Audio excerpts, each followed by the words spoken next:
Hello प्यारे दोस्तों, मेरा नाम है ऋषभ सिंह और आप सभी देख रहे हैं आपका अपना यूट्यूब चैनल ऋषि यस क्लासेस। और आज के इस लेक्चर में हम बीएससी फर्स्ट ईयर का एक और लेक्चर लेकर आ चुके हैं। BSc first year first semester chemistry का जो हमारा पेपर आता है फंडामेंटल ऑफ केमिस्ट्री, उसका जो यूनिट फर्स्ट है जिसमें हम molecular polarity and weak chemical forces के बारे में पढ़ते हैं, उसके हम मोस्ट इंपॉर्टेंट ऑब्जेक्टिव क्वेश्चंस को लेकर आ चुके हैं। जैसा कि मैंने आप सभी से कहा था कि हम सैटरडे और संडे को आप सभी को ऑब्जेक्टिव क्वेश्चंस प्रोवाइड करेंगे और मंडे से फ्राइडे तक आप सभी को इंपॉर्टेंट सब्जेक्टिव टाइप के क्वेश्चंस प्रोवाइड करेंगे। तो उसी का ही एक और लेक्चर लेकर आ चुके हैं। वैसे कल जो हमने लेक्चर प्रोवाइड किया था वो इंपॉर्टेंट सब्जेक्टिव टाइप का क्वेश्चन था, लेकिन आज संडे है तो आज भी हम इस ऑब्जेक्टिव क्वेश्चन को तैयार करेंगे। ठीक है, एक एक करके सभी चीजों को समझने वाले हैं, बस आप लोग ध्यान से चीजों को देखते रहिएगा। कहीं भी आपको परेशान होने की जरूरत नहीं है, आपको सब कुछ समझ में आना है इस लेक्चर में। और एक बात ध्यान में रखिए, अगर आप लोग अभी तक अपने सिलेबस को कंप्लीट नहीं किए हैं तो आप हमारे चैनल के प्लेलिस्ट सेक्शन में चले जाइएगा, वहां पर आपको सभी लेक्चर्स ऑलरेडी मिल जाएंगे, क्योंकि हमने लास्ट ईयर ही वो कंप्लीट करा दिया था। और अब हम इंपॉर्टेंट क्वेश्चंस की शुरुआत कर चुके हैं, जिसमें हम कुछ लेक्चर्स ऑलरेडी प्रोवाइड कर चुके हैं। कल का जो हमारा लेक्चर था वो हाइड्रोजन बॉन्डिंग के ऊपर था और आज जो लेक्चर है यह ऑब्जेक्टिव क्वेश्चंस के ऊपर है। ठीक है, चलिए अब हम शुरुआत करते हैं। लेकिन अगर आप सब इस चैनल पर पहली बार आए होंगे तो जरूर नीचे दिए हुए रेड बटन पर क्लिक करके सब्सक्राइब कर लीजिएगा, साथ ही बेल आइकन को ऑल पर भी सिलेक्ट कर लीजिएगा। अब कुछ हम चीजें डिस्कस कर लेते हैं। पहले हमारे पास जो बीएससी फर्स्ट सेमेस्टर मैथमेटिक्स का जो क्लासेस टाइमिंग है वो है 8 AM, यानी कि सुबह 8 बजे मिलता है डेली लेक्चर। और आपको बीएससी फर्स्ट सेमेस्टर केमिस्ट्री का जो लेक्चर है वो आपको सुबह 9 बजे मिलता है। ठीक है, तो अगर आपको टाइमिंग नहीं पता है, आप इस चैनल पर पहली बार आए हैं, तो इन चीज़ों पर अपडेट रहिए। और आप हमारे टेलीग्राम चैनल से ज्वाइन कर सकते हैं ऋषि यस क्लासेस, और आप हमें इंस्टाग्राम पर फॉलो भी कर सकते हैं, ये हमारे पास आईडी लिखा हुआ है। ठीक है, और इनका जो पीडीएफ है वो आप सभी को हम लिंक डिस्क्रिप्शन में दे देंगे, और इन सभी चीज़ों का लिंक आप सभी को हम डिस्क्रिप्शन में प्रोवाइड कर देंगे। ठीक है, अब देखते हैं यहाँ पर हमारे पास पहला ऑब्जेक्टिव क्वेश्चन। और यह बात ध्यान में रखना, हम यह पहले chapter molecular polarity and weak chemical forces के ऑब्जेक्टिव क्वेश्चन को लेकर आए हैं, और इसमें हम मैक्सिमम 15 क्वेश्चंस डिस्कस करने वाले हैं। लेकिन एक बात ध्यान में रखना, ये 15 क्वेश्चन जो मैं कराने वाला हूं ये लास्ट ईयर यानी कि पिछले साल जितने यूनिवर्सिटीज में क्वेश्चंस पूछे गए थे उन सभी क्वेश्चंस का एक निचोड़ रूप लेकर आया हूं। ठीक है, तो अगर आपके एग्जाम ऑब्जेक्टिव फॉर्मेट में होने वाले हैं तो आप लोगों के लिए यह लेक्चर बहुत ही इंपॉर्टेंट है। ठीक है, और एक बात मैं बता देना चाहता हूं, हो सकता है आप सभी को अभी ना पता हो कि आपके एग्जाम सब्जेक्टिव हो या ऑब्जेक्टिव हो, क्योंकि कुछ यूनिवर्सिटीज अपने एग्जाम ऑब्जेक्टिव कराते हैं, कुछ यूनिवर्सिटी अपने एग्जाम सब्जेक्टिव कराते हैं। तो इसके लिए आपको परेशान होने की जरूरत नहीं है। या तो आप अपने क्लास के टीचर से, आप अपने कॉलेज के टीचर से पूछ लीजिए, या फिर आप अपने सीनियर से कांटेक्ट करिए, वो लोग बता देंगे कि लास्ट ईयर किस प्रकार का क्वेश्चन पेपर, किस प्रकार का पैटर्न था।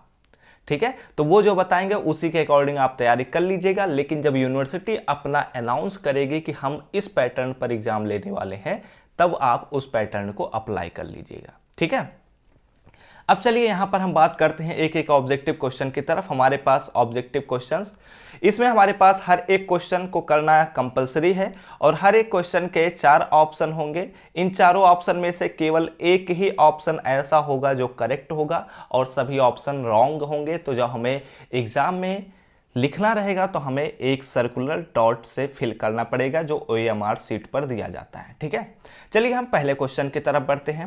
पहला क्वेश्चन बोला जा रहा है कि which of the following compound has zero dipole moment. बोल रहा है कि हमारे पास 4 कंपाउंड दिए गए हैं, जैसे कि सल्फर डाइऑक्साइड दिया गया है, अमोनिया गैस दिया गया है, BF3 मॉलिक्यूल दिया गया है और CH3Cl दिया गया है। ठीक है, तो ये हमारे पास 4 कंपाउंड हैं। बोला जा रहा है कि किसका डाइपोल मोमेंट 0 होता है। ठीक है, तो देखो डाइपोल मोमेंट किसी भी कंपाउंड का तभी जीरो हो सकता है जब वह लीनियर कंपाउंड हो।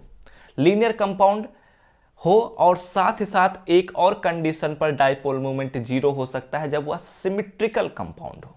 क्या हो? सिमिट्रिकल कंपाउंड हो। जैसे कि अगर एग्जांपल के तौर पर मैं बात करना चाहूं तो अगर हम बात करते हैं जैसे एक लीनियर कंपाउंड CS और CO2 हम लेते हैं तो इसका जो डाइपोल मोमेंट होता है यह जीरो होता है। वैसे ये जो चीज़ें मैं बता रहा हूं अभी, ये आप सभी को प्रैक्टिकल के थ्रू देख सकते हैं, या फिर अगर आपको कुछ डाइपोल मोमेंट से रिलेटेड जैसे जो फार्मूला होता है डाइपोल मोमेंट का, अगर उसका हमारे पास कुछ वैल्यूज पता हो तभी हम डाइपोल मोमेंट निकाल सकते हैं, अदरवाइज आपको ये याद करना पड़ेगा। अगर आप याद कर लेते हैं तो अच्छी बात है, नहीं याद कर पाते हैं तो आपको याद करने की कोशिश करनी पड़ेगी, तभी हो पाएगा भाई। क्योंकि ये हम बता दे रहे हैं आपको, टू बी ऑनेस्ट, ये हमारे पास तभी क्वेश्चंस ये वाला सॉल्व हो सकता है जब हमें याद रहेगा, क्योंकि हम वहाँ पर वैल्यूज़ नहीं दिए रहेंगे तो हम वैल्यूज़ को पता नहीं कर सकते डाइपोल मोमेंट का। ठीक है, तो आपको याद करना पड़ेगा कि जो हमारे पास BF3 मॉलिक्यूल होता है इसका जीरो डाइपोल मोमेंट होता है। ठीक है, और जो हमारे पास CO2 होता है इसका भी डाइपोल मोमेंट जीरो होता है। अगर हम CH4 की बात करते हैं तो इसका भी डाइपोल मोमेंट जीरो होता है, क्योंकि यह एक सिमेट्रिकल कंपाउंड है। ठीक है, बातें क्लियर हो रही हैं, समझ में आ रही हैं बातें? तो चलिए अब हम अगले क्वेश्चन की तरफ बढ़ते हैं। और ये जो भी यहाँ पर क्वेश्चन मैं डिस्कस करने वाला हूँ ये लास्ट ईयर आया था बहुत सारे यूनिवर्सिटीज़ के पेपर में, तो उन्हीं क्वेश्चंस को मैं डिस्कस कर रहा हूँ। दूसरा क्वेश्चन हमारे पास आता है कि which of the following compound has highest boiling point. ठीक है, अगर आप लोग कल का लेक्चर हमारा देख लिए होंगे तो आप लोग समझ गए होंगे कि इसका क्या ऑप्शन करेक्ट होगा, क्योंकि मैंने आप सभी से बताया था कि जिस भी कंपाउंड के अंदर हाइड्रोजन बॉन्ड फॉर्म होता है उसका जो बॉइलिंग पॉइंट होता है वह हाई हो जाता है।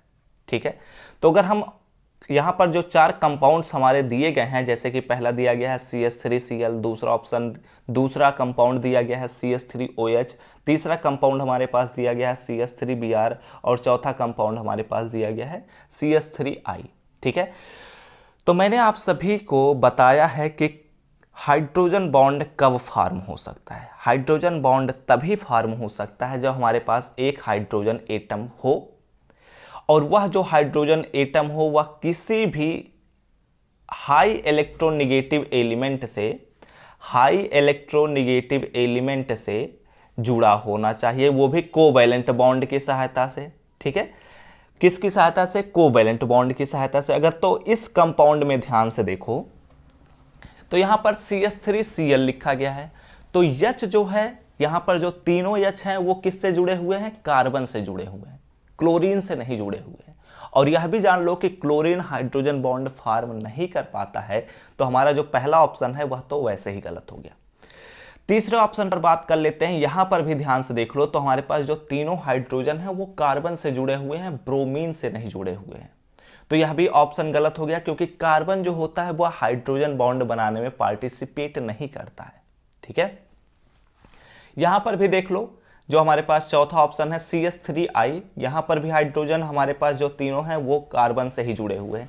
केवल एक ही ऐसा ऑप्शन हमारे पास बनता हुआ दिख रहा है जिसमें जो हमारे पास हाइड्रोजन है वह ऑक्सीजन से जुड़ा हुआ है सिंगल बॉन्ड की सहायता से, और ये ऑक्सीजन सिंगल बॉन्ड की सहायता से कार्बन से जुड़ा हुआ है, और ये कार्बन हमारे तीनों हाइड्रोजन से जुड़े हुए हैं। ठीक है, तो ये हमारे पास एक ऐसा अकेला कंपाउंड है इस ऑप्शन में से जो हमारे पास हाइड्रोजन बॉन्ड का फॉर्मेशन कर सकता है। ठीक है, बात करते हैं अपने क्वेश्चन नंबर 3 की तरफ। क्वेश्चन नंबर 3 आता है कि which one of the following has highest lattice energy. ठीक है, और एक चीज मैं बता देना चाहता हूं, देखो ये जो मैं क्वेश्चंस करा रहा हूं अभी बहुत सारे बच्चे क्या करेंगे, कमेंट करना शुरू कर देंगे कि डायरेक्ट क्वेश्चन पढ़ो आंसर बताओ। देखो मैं ऐसा नहीं करता, अगर आपको ऐसे वीडियो चाहिए तो आपको यूट्यूब पर बहुत सारे लेक्चर्स मिल जाएंगे, आप लोग जाकर उन्हें देख सकते हैं। ठीक है, लेकिन जब तक आपको चीज़ें समझ में नहीं आएंगी तब तक आपको देखने का क्या फ़ायदा, मेरे वीडियो बनाने का क्या फ़ायदा। अगर आपको लेक्चर से कुछ समझ में नहीं आता तो लेक्चर आप लगभग 20 मिनट का रहेगा, 20 से 25 मिनट का रहेगा, उसे देखने के बाद आपकी वैल्यू ही ना बढ़े, आपके एग्जाम में नंबर ही ना बढ़े, तो क्या फ़ायदा ऐसे लेक्चर का। इसीलिए मैं हर एक क्वेश्चन को पहले डिटेल समझाता हूं, उसके बाद आप सभी को आंसर बताता हूं। ठीक है, हो सकता है थोड़े कम क्वेश्चंस अटेम्प्ट होते हैं, लेकिन जो भी अटेम्प्ट होते हैं वो बहुत ही बेहतर होते हैं। ठीक है, आइए बात करते हैं अपने क्वेश्चन नंबर 3 की तरफ कि which one of the following has highest lattice energy. ऐसा कौन से कंपाउंड्स यहां पर दिए गए हैं जिनकी लैटिस एनर्जी हाईएस्ट है। तो समझने की कोशिश करो, लैटिस एनर्जी कब रिलीज होता है। हम जानते हैं लैटिस एनर्जी आयनिक कंपाउंड बनने के साथ जो एनर्जी रिलीज होती है उसी को ही लैटिस एनर्जी कहते हैं। तो हाईएस्ट लैटिस एनर्जी कब बनेगा, जब हमारा आयनिक कंपाउंड ज़्यादा स्टेबिलिटी के साथ बनेगा। तो अगर हम बात करते हैं पहले ऑप्शन की तरफ, यहां पर वैसे मैं एक लॉजिक बता देता हूं, उस लॉजिक की सहायता से आप यह समझ जाएंगे। जो भी कंपाउंड ज़्यादा आयनिक होगा, जिसका कैरेक्टरिस्टिक ज़्यादा आयनिक होता है, वही कंपाउंड ज़्यादा लैटिस एनर्जी रखता भी है। ठीक है, तो अगर हम पहले ऑप्शन की बात करें तो यहां पर हम ध्यान से देखें तो Li पर सिंगल प्लस और फ्लोरीन पर सिंगल माइनस। NaCl में अगर ध्यान से देखा जाए तो Na पर सिंगल प्लस, Cl पर सिंगल माइनस। CaF2 पर अगर हम ध्यान से देखें तो कैल्शियम पर तो डबल प्लस चार्ज होगा, लेकिन फ्लोरीन पर सिंगल माइनस चार्ज होगा। ठीक है, और ये दो फ्लोरीन है, इसलिए सिंगल सिंगल हमारे प्लस को कंटेन कर लेंगे। Mg पर देखा जाए तो डबल प्लस चार्ज होगा और ऑक्सीजन पर डबल माइनस चार्ज होगा।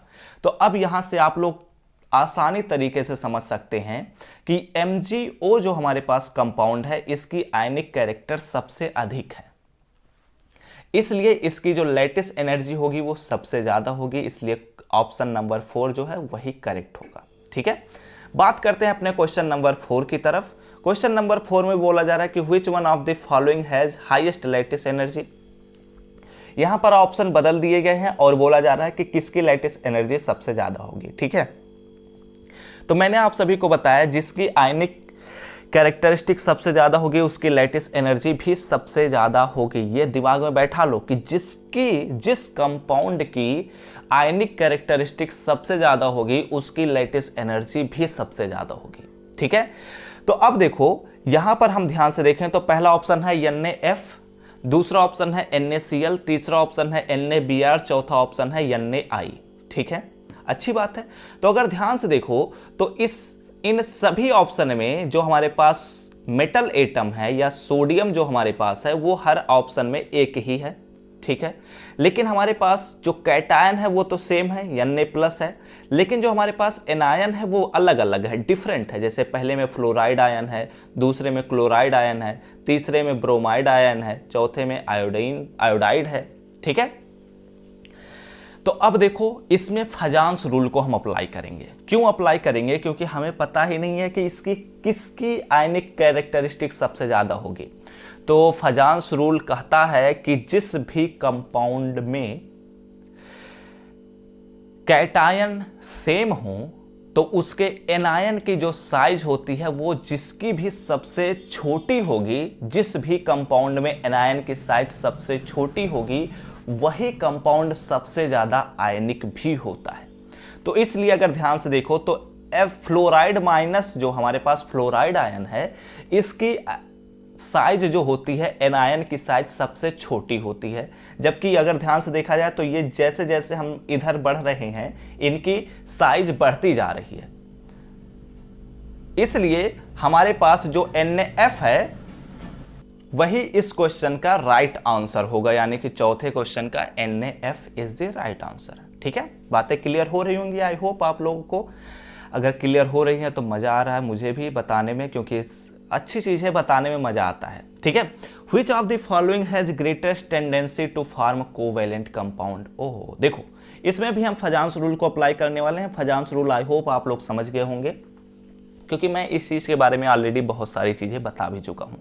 ठीक है, वैसे एक और इंपॉर्टेंट क्वेश्चन मैं बनाऊंगा फजांस रूल के ऊपर, तो वो लेक्चर आप लोग देख लेंगे तो ये भी आपको समझ में आ ही जाएगा। ठीक है, हो सकता है कल का जो लेक्चर है वो नहीं, कल का जो लेक्चर है वो शायद बॉर्न हैबर साइकिल पर आएगा। ठीक है, यहाँ पर देखते हैं कि which one of the following has greatest tendency to form covalent compounds. समझो इस बात को, यहाँ पर हमारे पास चार हमारे पास मेटल दिए गए हैं, ऐसा कह सकते हैं। मेटल नहीं, यहाँ पर हमारे पास 4 कैटायन दिए गए हैं, जैसे कि हमारे पास बेरिलियम है, मैग्नीशियम है, कैल्शियम है और बेरियम है। ठीक है, तो यहाँ पर किसकी कोवेलेंट कंपाउंड के फॉर्मेशन की सबसे ज़्यादा टेंडेंसी है? ठीक है, तो हम जानते हैं, क्या जानते हैं कि कोवेलेंट कंपाउंड, फजांस रूल में कहा गया है कि कोवेलेंट कंपाउंड उस कंपाउंड की सबसे ज़्यादा होगी जिसकी आयनिक कैरेक्टरिस्टिक सबसे कम होगी। ठीक है, समझो इस बात को। फजांस रूल में कहा गया है कि अगर कोई भी कंपाउंड आयनिक कंपाउंड है तो उस कंपाउंड में कोवेलेंट कैरेक्टरिस्टिक सबसे ज़्यादा पाई जाएगी जब उसकी आयनिक कैरेक्टरिस्टिक कम होती चली जाएगी, यानी कि जिसकी कम होगी उसकी कोवेलेंट कैरेक्टरिस्टिक ज़्यादा होगी। ठीक है, तो अब अगर हम बात करते हैं कि कैसे कम होगा, ये हम कैसे पता करेंगे, तो इसके लिए फजांस ने 4 रूल बताए थे। पहला साइज ऑफ एटम, जिसमें हमारे पास कैटायन और एनायन थे, तो ये 2 रूल हो गए। तीसरा हाई चार्ज ऑन कैटायन, ये हमारे पास तीसरा रूल था। और चौथा हमारे पास था स्क्रीनिंग इफेक्ट वाला रूल। ठीक है, तो यहाँ पर स्क्रीनिंग इफेक्ट को ना देखते हुए यहाँ पर हम पहले नॉर्मल चेक कर लेते हैं। अगर हम बेरिलियम पर बात करें तो बेरिलियम का आई थिंक एटॉमिक नंबर 4 होता है, तो इसका जो साइज होगा वो सबसे छोटा होगा। ठीक है, Mg पर अगर हम बात करते हैं तो Mg का जो हमारे पास साइज होगा वो बेरिलियम की तुलना में थोड़ा बड़ा होगा, क्योंकि इसकी एटॉमिक नंबर 12 होती है। कैल्शियम का आई थिंक 20 होता है, तो इसका जो साइज होगा वो भी इससे बड़ा ही होगा। और अगर हम बेरियम की बात करते हैं तो शायद 56 होता है इसका। ठीक है, आई होप आप लोग, मतलब मैं सही होऊंगा। तो 56 जो होता है तो इसका साइज सबसे बड़ा होगा। ठीक है, तो अगर हम बात करते हैं, ठीक है, अब यहाँ पर तो हमें ये नहीं पता है कि हमारे पास एनायन क्या दिया गया है, तो हम मान लेते हैं कि एनायन का जो भी शेप है वो हमारे पास सेम शेप होगा। ठीक है, तो इस सिचुएशन में अगर ध्यान से देखो तो हमारे पास जो बेरियम का साइज है वो सबसे बड़ा है और कैटायन का साइज जितना बड़ा होगा। ठीक है, क्या लिखा गया, which one of the following has greatest tendency to form covalent compound. तो यहां पर हाँ देखो, समझने की कोशिश करो, समझना ध्यान से। देखो हमने क्या कहा कि फजांस रूल में कहा जाता है कि जिस भी कैटायन का साइज सबसे बड़ा होगा उसके कोवेलेंट कंपाउंड के फॉर्मेशन की साइज उसके कोवेलेंट कंपाउंड के फॉर्मेशन की तुलना कम होगी। मतलब क्या कहता है कि उसका कोवेलेंट कैरेक्टरिस्टिक सबसे कम होगा। जैसे जैसे कैटायन का साइज बढ़ेगा कैरेक्टरिस्टिक कम हो जाता है। मैं आप सभी को ऑलरेडी ये समझा चुका हूँ। तो इसलिए जो हमारा सबसे छोटा कंपाउंड है, जो सबसे छोटा कैटायन है, वही फॉर्म करने के काबिल है, यानी कि 5वें का पहला ऑप्शन राइट होगा। ठीक है, बातें आई होप क्लियर हो गई होंगी। अगर आपको क्लियर नहीं हो रहा तो आप फजांस रूल के बारे में पहले पढ़ लीजिए, मैंने लेक्चर प्रोवाइड किया है। ठीक है, अब यहाँ पर अगले लेक्चर की तरफ हम बढ़ते हैं बहुत ही तेजी से। वैसे बहुत धीमे हम चल रहे हैं, लेकिन चलिए कोई बात नहीं। क्वेश्चन नंबर 6 की तरफ हम बढ़ते हैं। क्वेश्चन नंबर 6 में बोला जा रहा है कि hydrogen bonding is strongest in. यहाँ पर हमारे पास 4 ऑप्शन दिया गया है, इनमें से बोला जा रहा है कि किसमें हाइड्रोजन बॉन्ड सबसे ज़्यादा मजबूती से पाया जाएगा। ठीक है, तो पता करते हैं, कैसे पता कर सकते हैं। सबसे पहला तो कंडीशन यही है कि हाइड्रोजन को किसी हाई इलेक्ट्रोनेगेटिव एलिमेंट से जुड़ा होना चाहिए, तो जिससे हमारे पास हाई इलेक्ट्रोनेगेटिव एलिमेंट पर से डेल्टा माइनस चार्ज हो, हाइड्रोजन पर डेल्टा प्लस चार्ज हो, और या delta plus charge hydrogen atom किसी अन्य हाई इलेक्ट्रोनेगेटिव एलिमेंट से जुड़ना चाहिए। तो इसके लिए यहाँ पर जो डॉटेड लाइन रिप्रेजेंट होगा वही हाइड्रोजन बॉन्ड होगा। ठीक है, तो पता करते हैं। देखो इस ऑप्शन में मैं डायरेक्ट आप सभी को बता देता हूँ, क्योंकि ये लॉजिक बहुत ही आसान है। जैसे कि हम जानते हैं कि फ्लोरीन जो होता है उसकी जो इलेक्ट्रोनेगेटिविटी होती है, समझने की कोशिश करना, फ्लोरीन जो होता है उसकी इलेक्ट्रोनेगेटिविटी सबसे ज़्यादा पाई जाती है, ऐसा देखा गया है। एक्सपेरिमेंट के थ्रू ऐसा देखा गया है, जितने भी फार्मूले होते हैं उन सभी के थ्रू देखा गया है कि जो फ्लोरीन की इलेक्ट्रोनेगेटिविटी होती है वह सबसे ज़्यादा होती है, जबकि ऑक्सीजन की उससे कम होती है और सल्फर की तो बात ही खत्म कर दो। ठीक है। तो इसलिए ये हमारे पास जो तीसरा ऑप्शन है वही करेक्ट होगा, क्योंकि हाइड्रोजन बॉन्ड उसी कंपाउंड में पाया जाएगा जिसकी इलेक्ट्रोनेगेटिविटी सबसे ज्यादा होगी। ठीक है, तो छठे का तीसरा ऑप्शन राइट होगा। आते हैं अपने सातवें क्वेश्चन की तरफ। ओहो, सातवां क्वेश्चन तो हमने अभी कल के ही लेक्चर में समझाया आप सभी को। The maximum number of hydrogen bonds formed by each water molecule is, तो मैंने आप सभी को बताया था कि 4 होता है। बोला जा रहा है इस क्वेश्चन में कि वाटर मॉलिक्यूल द्वारा एक वाटर मॉलिक्यूल द्वारा कितने हाइड्रोजन बॉन्ड फॉर्म किए जा सकते हैं। तो मैंने आप सभी को कल के ही लेक्चर में अभी समझाया है कि हमारे 4 हाइड्रोजन बॉन्ड फॉर्म किए जा सकते हैं। अगर पिछला लेक्चर देखें तो अच्छी बात है, नहीं तो देख लीजिएगा। ठीक है, आते हैं अपने 8वें क्वेश्चन की तरफ। 8वां क्वेश्चन बोला जा रहा है कि in solid argon the atoms are held together by. देखो सॉलिड ऑर्गन, ठीक है, एआर हमारे पास दिए गए हैं, तो एआर बहुत सारे मॉलिक्यूल्स जुड़े रहते हैं एक दूसरे से। तो जो हमारे पास मेटल्स होते हैं, ऐसे भी कह सकते हैं, जो हमारे पास मेटल्स होते हैं वो वान डेर वाल फोर्स की सहायता से जुड़े होते हैं। डायरेक्ट आंसर आपको टिक कर देना है। ठीक है, तो वान डेर वाल फोर्स मैंने आप सभी को पढ़ाया है, तो उस फोर्स में अगर आप देखेंगे वान डेर वाल्स फोर्स वाले लेक्चर में, तो आप लोग ये चीजें समझ जाएंगे। ठीक है, आते हैं अपने 9वें क्वेश्चन की तरफ। Which of the following compound has maximum dipole moment. ओहो, यहां पर बोला जा रहा है कि मैक्सिमम डाइपोल मोमेंट किस कंपाउंड के पास होगा। ठीक है, तो इसे भी आपको याद करना पड़ेगा। मैं बता देता हूं, इसकी जो डाइपोल मोमेंट होती है यानी कि CCl4 की डाइपोल मोमेंट 0 होती है। तो बात खत्म कर दो, इसकी डाइपोल मोमेंट सबसे कम हो गई। ठीक है, इसको आप याद कर लीजिएगा कि CH3Cl का जो डाइपोल मोमेंट होता है वो सबसे ज्यादा होता है। ठीक है, क्योंकि मैंने आप सभी को ऑलरेडी बता दिया है इसके पीछे का रीजन, क्यों आपको याद करना पड़ेगा, तो आप लोग समझदार हैं। क्वेश्चन नंबर 10 की तरफ। The low solubility of BaSO4 in water is due to. बोला जा रहा है कि हमारे पास जो BaSO4 होता है कंपाउंड, इसे जब हम वाटर में घोलते हैं तो यह बहुत ही धीरे घुलता है या बहुत ही कम घुलता है। इसके पीछे का लॉजिक बता दीजिए। तो इसके पीछे का लॉजिक यही है कि BaSO4 जो हमारे पास कंपाउंड होता है ये एक्चुअली आयनिक कंपाउंड है, और इसकी जो लैटिस एनर्जी होती है वह जब ज़्यादा होगी तो यह टूटेगा भी धीरे धीरे करके या कम टूटेगा। इसीलिए इसकी जो लैटिस एनर्जी है वह सबसे ज़्यादा है, यही इसका मेन रीज़न है। ठीक है, ये आयनिक बॉन्ड्स से जुड़े होते हैं, ये तो सही बात है। लो डिसोसिएशन एनर्जी रखते हैं, ये तो गलत बात है। ठीक है, high value of lattice energy, ये हमारे पास सही, जो हमारे पास एग्जैक्ट करेक्ट आंसर है वो यही है, तीसरा ऑप्शन। ठीक है, आयनिक बॉन्ड्स बताएंगे तो वो सही है, लेकिन वो पूरे तरीके से सही नहीं है, क्योंकि आयनिक बॉन्ड की सहायता से तो बहुत सारे कंपाउंड जुड़े होते हैं, लेकिन जरूरी थोड़ी ना कि हर आयनिक कंपाउंड वाटर में धीरे ही घुले। जैसे कि अगर हम एग्जाम्पल के तौर पर NaCl को लेते हैं, तो यह हमारे पास एक आयनिक कंपाउंड है, लेकिन यह आयनिक कंपाउंड वाटर में बहुत ही तेजी से घुलता है। ये NaCl क्या है? NaCl हमारा नमक ही तो है।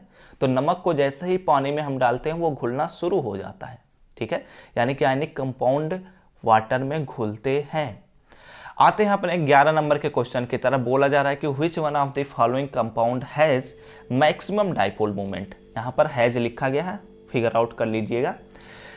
बोला जा रहा है कि किसका डाइपोल मोमेंट सबसे ज्यादा है। इसका ये हमारे पास कुछ ऑप्शन दिए गए हैं, पता करते हैं। देखो, अरे वाह, बढ़िया क्वेश्चन है। ठीक है, इस क्वेश्चन को मैं आप सभी को समझाने में समय दे सकता हूं, तो समझने की कोशिश करिएगा। अरे यार, इधर क्यों नहीं आ रहा ये? आजा भाई, आजा यार। ओहो, यहाँ क्यों नहीं रहा है भाई? नहीं आ रहा, कोई बात नहीं, चलो हम देखते हैं। थोड़ा सा जूम करने पर भी नहीं आ रहा। चलो हम आप सभी को बताते हैं क्या क्या ऑप्शन दिए गए हैं। बोला जा रहा है कि किसका डाइपोल मोमेंट सबसे ज़्यादा है। तो यहाँ पर हमारे पास जो पहला ऑप्शन दिया गया है वो दिया गया है HF का, दूसरा ऑप्शन दिया गया है HCl का, तीसरा ऑप्शन दिया गया है HBr का, और चौथा ऑप्शन दिया गया है HI का। ठीक है, तो अब समझने की कोशिश करिएगा। ये क्वेश्चन बहुत ही आसान है, बहुत ही नॉर्मल है और बहुत ही इंपॉर्टेंट है, तो आपको समझना जरूरी है। देखो, बोला जा रहा है कि किस कंपाउंड में, ये जो हमारे पास चारों कंपाउंड दिए गए हैं, अगर ध्यान से देखा जाए तो इसमें हाइड्रोजन कंपलसरी है, यानी कि कॉमन है, और हमारे पास ये सभी के सभी हाई इलेक्ट्रोनेगेटिव एलिमेंट से जुड़े हुए हैं। ठीक है, यानी कि ये इसमें हमारे पास जो कैटायन है वो H+ है और एनायन जो है वो इतने हैं। ठीक है, तो अब समझने की कोशिश करिएगा। अगर ध्यान से देखा जाए तो इसमें हर एक कंपाउंड जो हमारे पास है वो आयनिक कंपाउंड है। अच्छी बात है। तो जो आयनिक कंपाउंड होते हैं, जिस भी कंपाउंड में आयनिक कैरेक्टरिस्टिक सबसे ज़्यादा पाई जाएगी उसका डाइपोल मोमेंट सबसे ज़्यादा होता है। इस लाइन को आप लोग याद कर लीजिए। जिस भी कंपाउंड की आयनिक कैरेक्टरिस्टिक सबसे ज़्यादा पाई जाएगी उसका डाइपोल मोमेंट भी सबसे ज़्यादा होता है। तो अगर हम बात करते हैं आयनिक कैरेक्टरिस्टिक के ऊपर, तो हम जानते हैं कि हमारे पास HF जो मॉलिक्यूल होता है इसका आयनिक कैरेक्टरिस्टिक सबसे ज़्यादा पाया जाता है अकॉर्डिंग टू फजांस रूल, क्योंकि इसमें जो हमारे पास फ्लोराइड आयन है, ये फ्लोराइड आयन का जो हमारे पास शेप होता है यह सबसे छोटा होता है। ठीक है, तो इसलिए हमारे पास 11 का जो पहला ऑप्शन है वही करेक्ट हो जाएगा। ठीक है, जैसे जैसे शेप बड़े होते जाएंगे उनमें कोवेलेंट नेचर ज़्यादा पाया जाने लगता है। ये क्वेश्चन 12 नंबर का क्वेश्चन आता है कि polar covalent bond is present in which molecule. यहाँ पर बोला जा रहा है कि कोवेलेंट बॉन्ड तो पाया जाए लेकिन उसके साथ साथ वह पोलर भी हो। पोलर मतलब क्या? ध्रुवीय हो, मतलब कि आयनिक कैरेक्टरिस्टिक्स भी पाया जाए और साथ ही साथ कोवेलेंट बॉन्ड का नेचर भी पाया जाए। ऐसे कंपाउंड कौन सा है इन ऑप्शन में से? तो अगर H2 मॉलिक्यूल के बारे में बात करें तो H बॉन्ड H ये हमारे पास एग्जैक्ट कोवेलेंट बॉन्ड होता है, इसमें आयनिक कैरेक्टरिस्टिक 0% पाया जाता है। अगर हम Cl बॉन्ड Cl पर बात करें तो यह भी हमारे पास 100% कोवेलेंट बॉन्ड को कंटेन करता है, आयनिक कैरेक्टरिस्टिक 0 पाया जाता है। ऑक्सीजन पर बात करते हैं तो O डबल बॉन्ड O पाया जाता है, यह भी 100% कोवेलेंट बॉन्ड होता है, इसके आयनिक कैरेक्टरिस्टिक 0 होती है। तो अब बात करते हैं चौथे ऑप्शन HCl।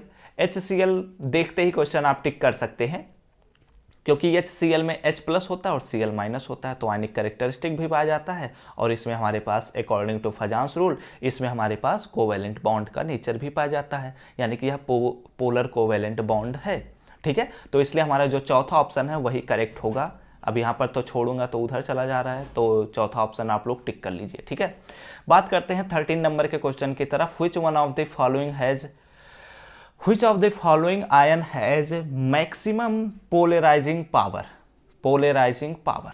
ठीक है, तो यहाँ पर हमारे पास कैटायन ही दिए गए होंगे, क्योंकि कैटायन ही पोलराइजिंग पावर को कंटेन करते हैं। आप लोग याद कर लीजिएगा, ये भी एक क्वेश्चन बन सकता है कि पोलराइजिंग पावर कौन कंटेन करता है, क्या कैटायन करता है या एनायन करता है या फिर दोनों करते हैं या फिर कोई भी नहीं करता। तो आपको बताना है कि कैटायन ही पोलराइजिंग पावर को कंटेन करता है।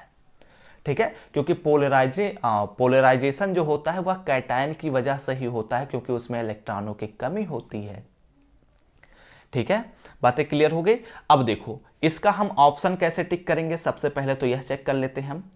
तो देखो अगर यहां पर समझने की कोशिश करना, ये तो इधर चला जा रहा है जैसे मैं छोड़ रहा हूं। देखो यहां पर पहले तो चौथे ऑप्शन को सही कर लो, चौथा ऑप्शन थोड़ा गलत दे दिया गया है।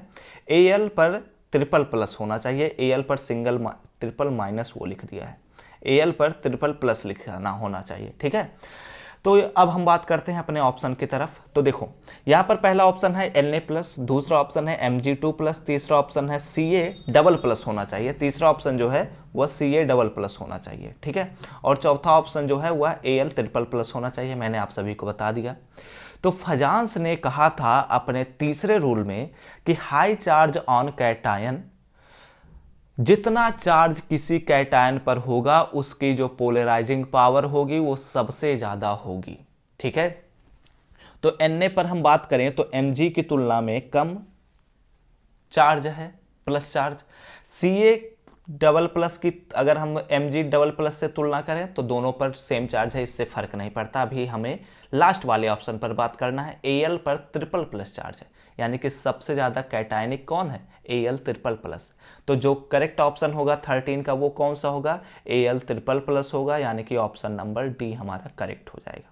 ठीक है, तो इस प्रकार हमने 13 क्वेश्चंस देख लिए। अब मुझे उम्मीद है कि अगर आप लोग इन क्वेश्चंस को देख चुके होंगे, तो मुझे उम्मीद है कि आप लोग इन क्वेश्चंस को आराम से कर ले जाएंगे, क्योंकि मैंने आपको लॉजिक बिहाइंड द क्वेश्चन भी बताया है, हर एक चीज़ को डिटेल से समझाया है। समय लगा है 13 क्वेश्चन डिस्कस करने में, लेकिन इन 13 क्वेश्चन में से अगर आपके एग्जाम में 5 से 6 क्वेश्चन आते हैं, जो कि आना चाहिए, तो आपके सभी क्वेश्चंस अटेम्प्ट होने जाएंगे।